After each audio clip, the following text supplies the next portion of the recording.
Thank you for tuning in to the Chompin of the Bit podcast. This is episode 10.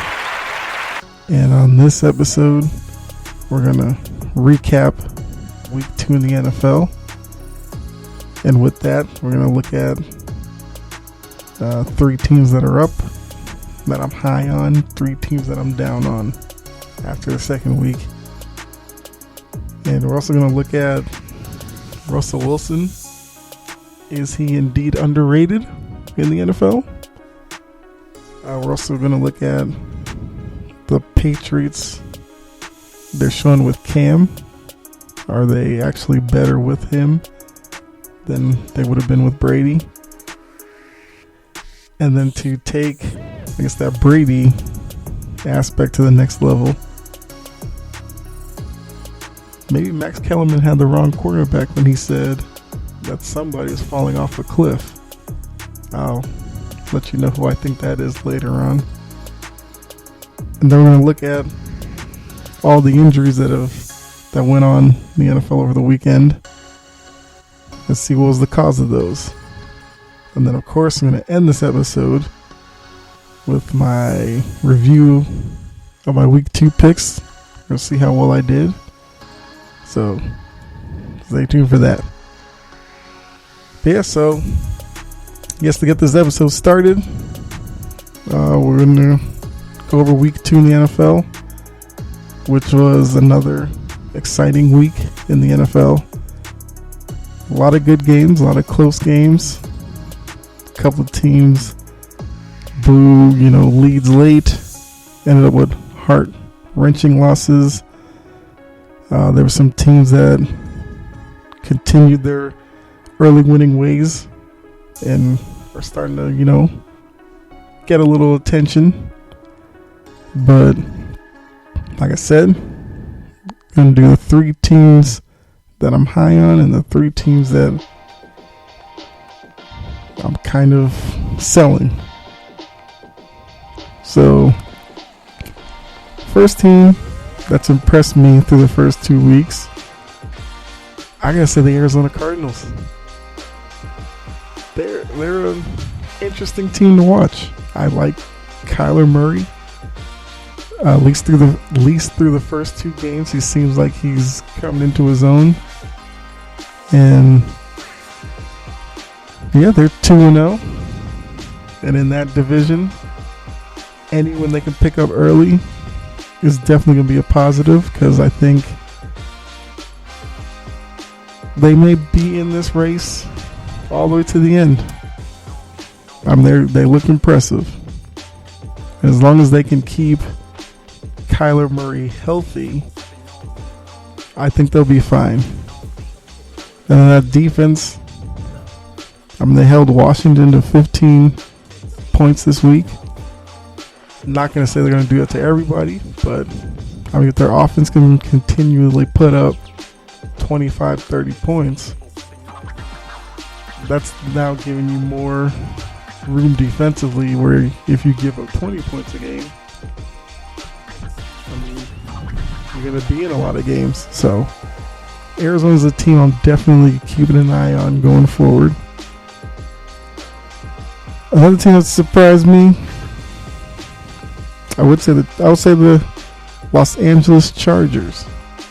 Now, even though they did lose to the Chiefs, but it was the rookie quarterback Justin Herbert's first game as the starter, and he literally only got the start because Tyrod Taylor was found to be, too injured to play. I think it was right before the coin toss.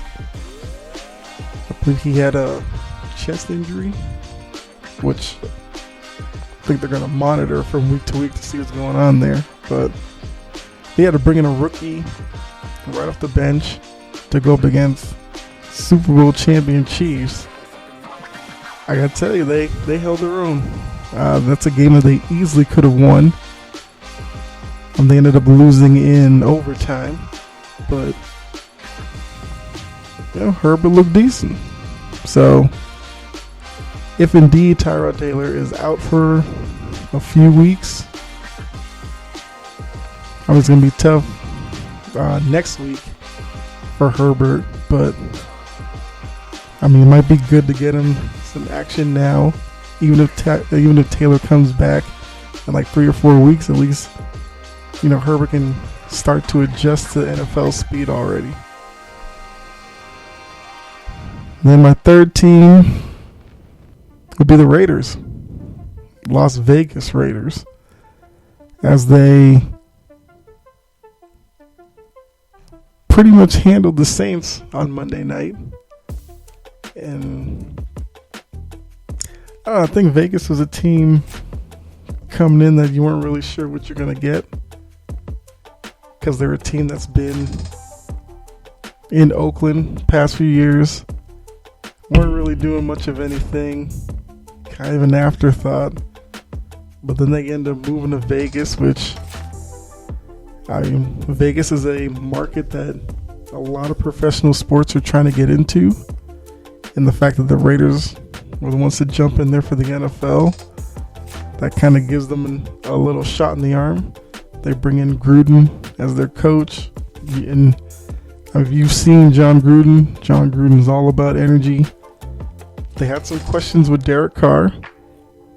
I don't know if Gruden was actually sold on Carr, but if the Raiders get the Derek Carr that I saw play against the Saints, there's no reason why the Raiders can't find themselves in the playoffs, which would be great for that fan base. Yes, I'm a Patriot fan, but there's always been something about the Raiders that I've always watched them from afar. I don't know if it's the silver and black uniform or the fact that their fans they got a crazed fan base out there, but it's just something that kind of has me interested. So there you go. Those are the 3 teams that I feel impressed me this week. Now for the other side, the 3 teams that got a lot of questions to answer, as they did not show well this past week. First team, if you heard my last episode, you can probably guess who the first team I have here. It's the Atlanta Falcons. So they're 0-2. Lucky for them. That division is, it's still only after 2 weeks. Most divisions are still up in the air, but this one you have Tampa Bay and the Saints both 1-1, and the Falcons and Panthers are both 0-2. So if they can make the right adjustments, look internally, probably make some tough decisions, their season is still ahead of them. But if they're going to head down the path where they've been the first 2 weeks, where questionable calls from the coaching staff, certain players not playing up to par, and a defense that doesn't look like they're getting any better, then this 0-2 start could become, 0-3, 0-4, 0-5, and then might be another lost season. And I think there's too much talent, at least on paper, on that team, at least offensively, that should not be happening right now. So they're the first team that disappointed me. Second team, I'm looking at the Vikings. I know the Vikings lost some pieces on their defense in the offseason. They also lost Stephon Diggs, their wide receiver who played alongside Adam Thielen. But it just seemed like, Kirk Cousins was... It kind of seemed like Kirk Cousins was the type of quarterback who will probably get you 8-9 wins right off the bat. And then depending on what pieces you have around him, you could consistently be, 9-10 win team. But after these first 2 weeks, it kind of seems like the pieces that they lost might have been a little too much for them to, I guess, contend in any way this year. Their offense looks anemic. I mean, sure, you have Dalvin Cook, but if, Kirk Cousins can't be effective enough to take all the attention off Dalvin Cook, then what good is Dalvin Cook? And I mean, actually looking at it, I'm trying to see here, like how many yards did Dalvin Cook have in that game? Yeah, because they lost to the Colts 28-11. I mean, I wouldn't have thought that between them and the Colts that they were that far apart. But yeah, so Cousins only had 113 yards through the air. I mean, that's terrible. Threw 3 interceptions. I mean, I guess that's kind of worse than terrible. That's pathetic. Dalvin Cook only had 63 yards on the ground. So, if Cousins is going to continue to give you sub 200-yard days and turn the ball over, then yeah, Dalvin Cook's not going to be able to do anything. So, that's another team. I think there were some expectations that they were going to contend in that division, and after 2 weeks, it's not looking like it's going to happen. So the final team, the third team that's disappointed so far, I'm going to go with the Saints. I mean, it's not to say that the Saints shouldn't have lost to the Raiders. Because like I said again, maybe the Raiders are a team that people are sleeping on this year. But it's just the way the Saints look. Something's off. Yes, I know that they didn't have Michael Thomas, who's Bree's top threat in the passing game.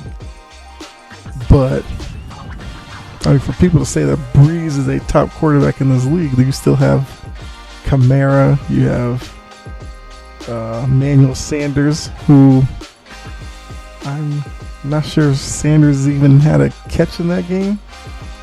But there's still enough there that Breeze should be able to spread the ball around and still be effective.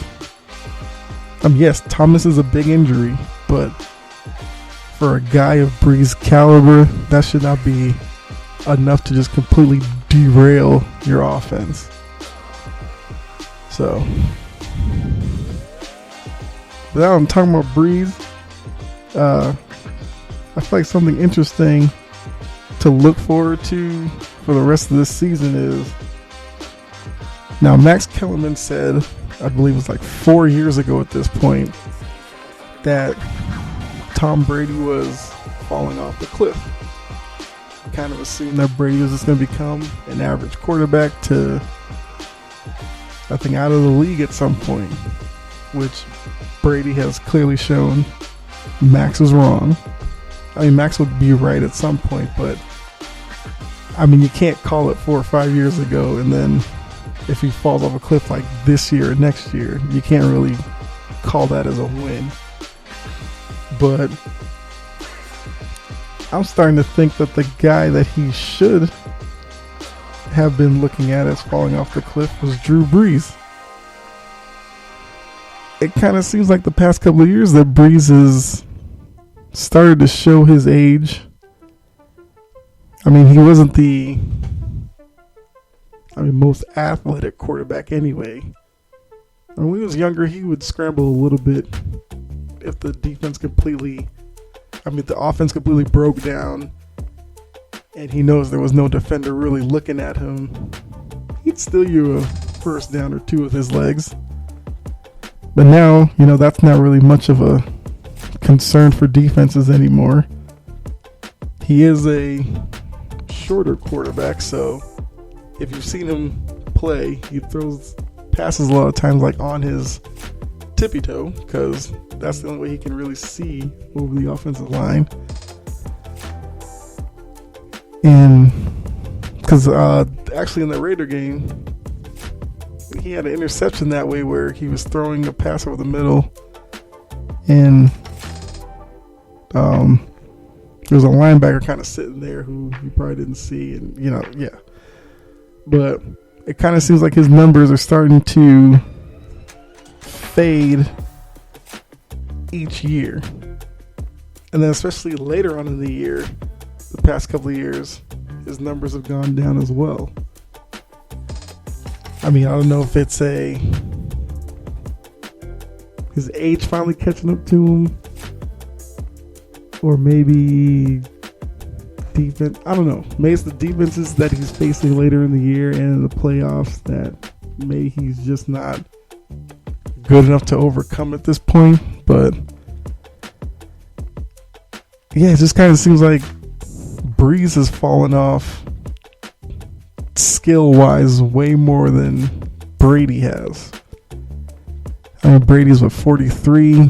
Breeze is, I want to say Breeze is 41 actually. So yeah, this is the same, history for quarterbacks over 40 apply to Breeze too. I mean, I just don't understand why, Kellerman didn't say Breeze was falling off a cliff. And you can't say it's lack of weapons. Breeze has always had pretty decent wide receivers since he's been in New Orleans. And he has Sean Payton, who, he's regarded as a top coach in the league. Although I can argue that he might be a little overrated based off of how a lot of analysts say, he could be the second best coach, third best coach in the league. I don't know if I'd go that far, but yeah, looking at his past couple of years, last year he only played in 11 games. He had an injury? Yeah. So he threw for less than 3,000 yards. Now, mind you, Breeze only, 5-6 years ago was steadily throwing for over 5,000 yards or near 5,000 yards. And then his last year of over 5,000 yards was 2016. When he threw for 5,200 yards with 37 touchdowns. But since then, it's been 4,300 yards, 23 touchdowns. 4,000 yards, 32 touchdowns. Last year, 3,000 yards, 27 touchdowns. And right now, he's on pace for 24, 25 touchdowns and another 3,000. 3,300 yards. So yeah, it's a far cry from 5,000 yards. As you can see, his numbers are on the decline. And then there's already been talk that Breeze is already looking at this being his final year and then jumping into broadcasting next year. So Max, I think we're looking at the wrong quarterback on that one. But that's to take nothing away from Breeze. He will definitely be a Hall of Fame quarterback, as he deserves to be. I mean, he does only have one ring, but like I said, all those years he had 5,000 passing yards and all the touchdowns he's thrown. Yeah, I have no problem with him being first ballot Hall of Famer. He deserves it. Especially coming back from the shoulder injury he had early in his career with the Chargers, when most people thought he was done at that point. So, as they say, Father Time is undefeated. And I think he's finally caught Drew Brees. But then to continue the quarterback talk, it was right before the Sunday night game between the Patriots and the Seahawks, where Bill Belichick had his press conference, I believe, on the Thursday before that game. And Belichick brought up something. He said that Russell Wilson is an underrated player in the NFL. And it got me thinking. Like, I've been a Russell Wilson fan. There's something about him that I just like watching him play, because he'll turn a play where it looks like that has no chance of being successful. He'll scramble, drop a pass in the bucket to a wide receiver, and turn what could have been a sack or a negative play into like a 40-50 yard gain down the field. And he hasn't had a lot of big name weapons out there in Seattle with him. He's kind of turned Tyler Lockett into a household name. He had Jimmy Graham for a little bit, but I think at that point Jimmy Graham was kind of a dwindling star as well. He has Pete Carroll as his coach. Pete Carroll is regarded as a top coach in the league. I kind of agree with them. But yeah, it's an interesting thing to look at, because I would say Russell Wilson's an underrated quarterback. But if you look at it, probably an underrated player as well. Because I would say he's a top player in the league, not just a top quarterback. He has a strong arm. That's probably because of his baseball background. And he's a scrambling quarterback, but he doesn't really put himself in danger. What I mean by that is, if he's scrambling around, he's always looking to throw the ball deep first, and then maybe do a dump off pass before he looks to run. And when he does run, he's not the biggest guy. So once again, tapping into his baseball background, he's always looking to slide and then live for another play.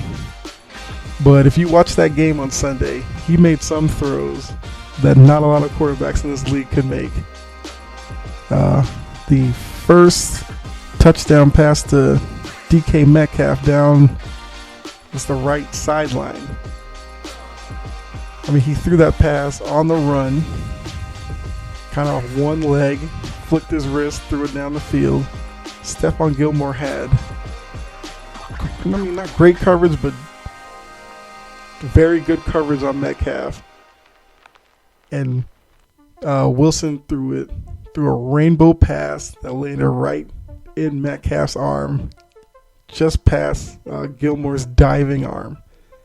And then Metcalf walked into the end zone.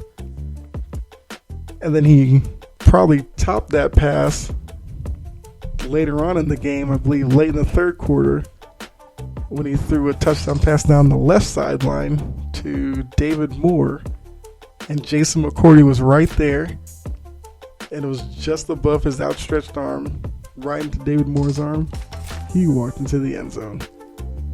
And then there was a couple times where Patriots defender had Wilson in the backfield ready to sack him, and Wilson, did like a quick little stutter step, got around them, extended the play, and then made a play downfield.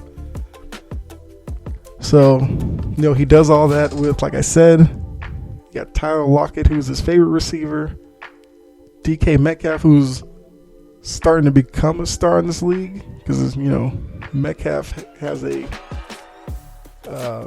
body for a wide receiver that you don't see a lot, where he's a fast guy, but he's also kind of a big guy, so he can physically outplay corners on a 50-50 ball. And once he gets the ball, he can run over a safety. So, yeah. Like for me, you can make the argument for Patrick Mahomes being the best quarterback in the league, I mean, you can make the argument. I'd listen to it. I gotta be honest with you. After Patrick Mahomes, I'd probably take Russell Wilson. That's not to say, for Baltimore Ravens fans, I get it. Lamar Jackson is a great quarterback. But I kind of feel like Russell Wilson is a better version of Lamar Jackson right now. Except for Lamar Jackson, when he scrambles, he's looking to run. Because he knows that he has the speed to beat you. Whereas Wilson, like I said, scrambles to throw the ball downfield. But they both extend plays in the backfield to avoid sacks. And then look to make plays out of it. That's kind of where they're at their best. So I would trust Russell Wilson at this point more than Lamar Jackson. So to me, I would say second best quarterback. Because I would take him over Aaron Rodgers, who a lot of the analysts say is the best quarterback in the league. Tom Brady's 43 at this point. I would take Wilson over him. So I think Belichick's right. Russell Wilson is, he's not, vastly underrated, but I do think he is a little underrated and overlooked for what he's done in Seattle his whole career. All right, so I guess even look at that matchup between, Russell Wilson had a big day Sunday night. But the guy on the other side, Cam Newton, opened up a lot of eyes Sunday night. As I mentioned several times already, I'm a Patriots fan, so I follow the Patriots, closely. Once Brady left, I was fine with it. He'd been there 20 years. I was ready for that breakup between Brady and Belichick. I was okay with it.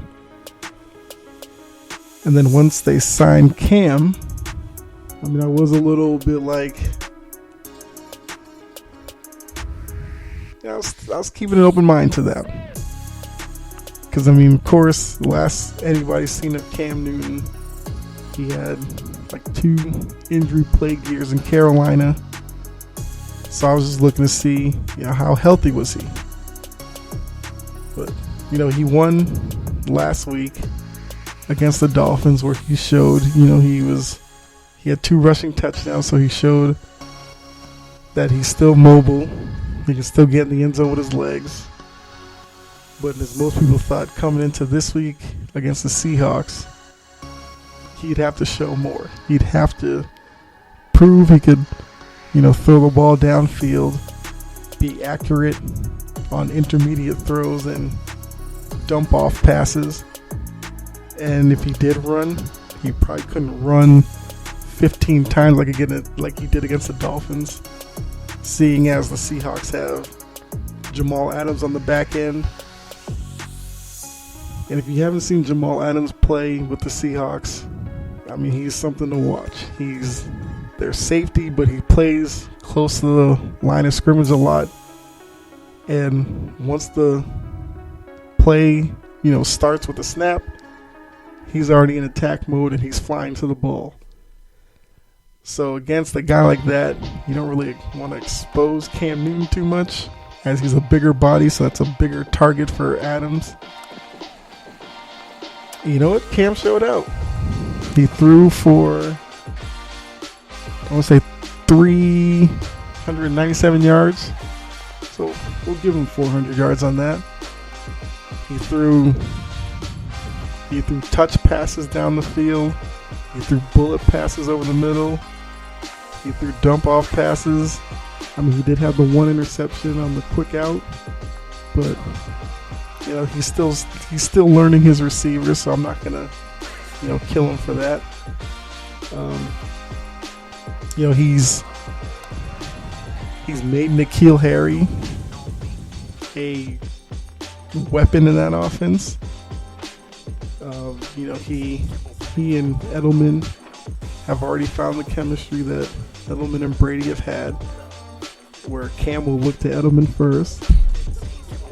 Sunday, Edelman had 173 yards through the air, which is actually his most yards in the game, I think, in like 6-7 years. So, but clearly that connection's there.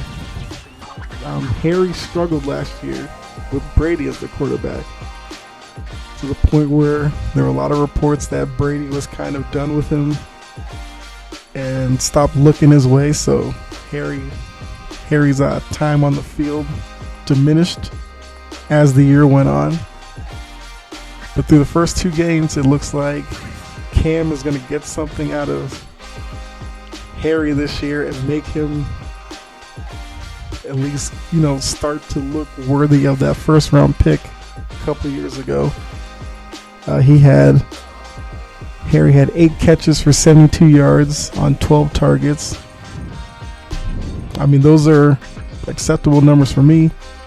You might want to see the catch to target ratio a little better. But it seems like as the year goes on, as long as Kim keeps throwing the ball to Harry, I don't see why Harry can't be a 8-10 catch a week kind of guy with a couple touchdowns in there. So yeah, I'm liking what I'm seeing from Cam.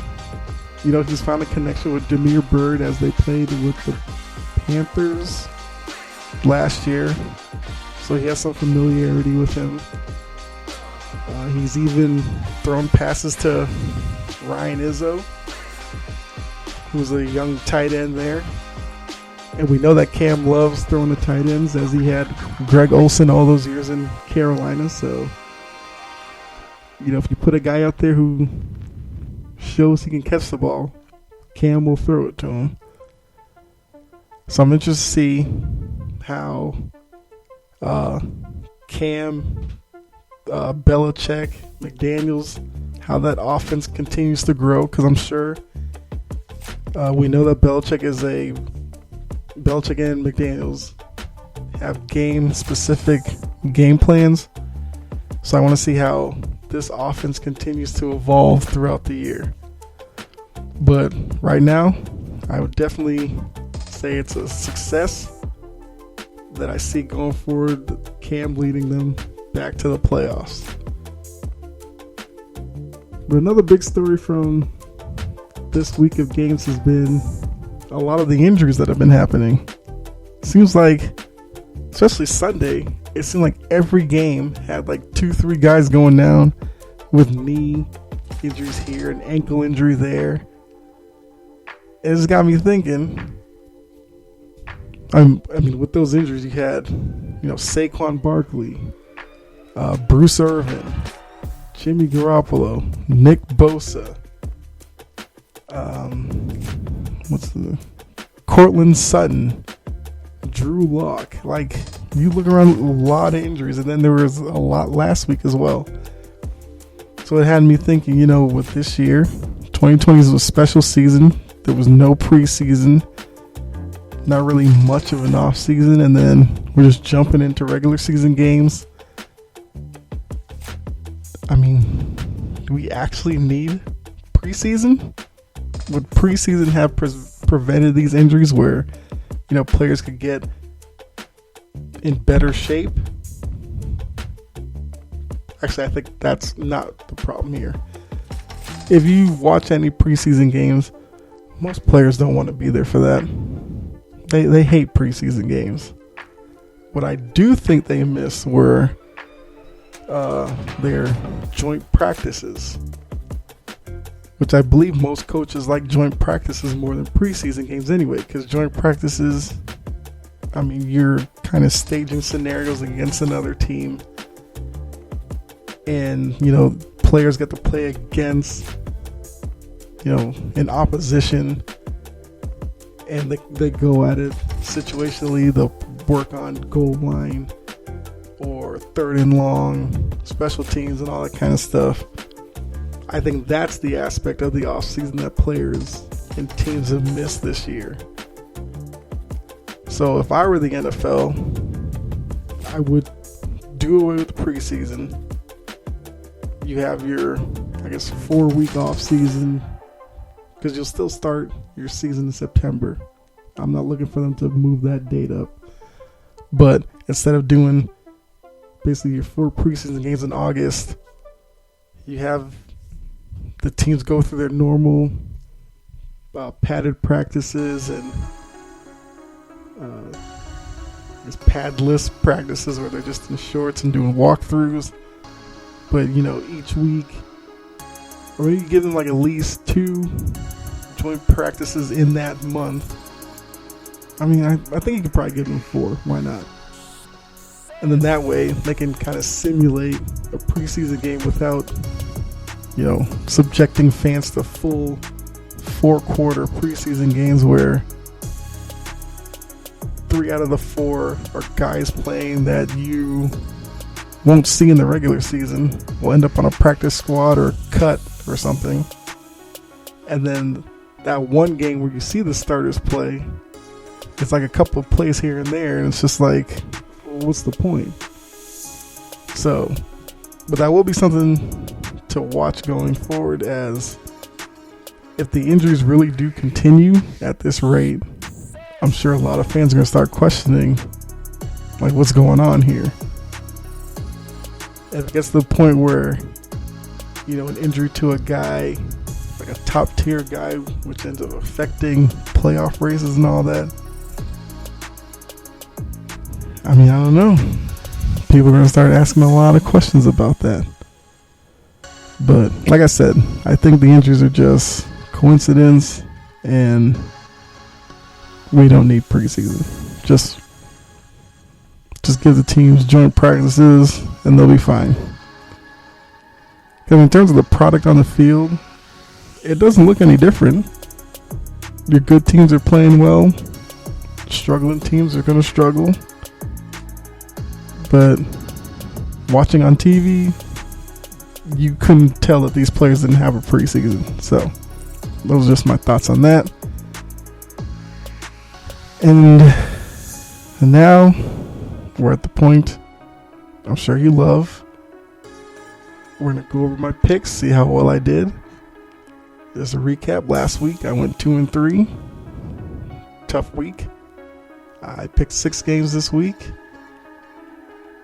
Still shooting for 60% over the course of the year. But I guess we'll take a look at how well I did. First game I picked, I took Cleveland as a 5.5-point favorite over Cincinnati. And it turned out to be, that was a 35-30 win for Cleveland. But they did not cover, so that was a loss. The second game I took was, I took Atlanta as the underdog against Dallas, who were the 5.5-point favorite. And even though the Falcons lost, it was a 40-39 game. So the Falcons did cover, which means that's a win for me. So right now, 1-1 so far. Okay.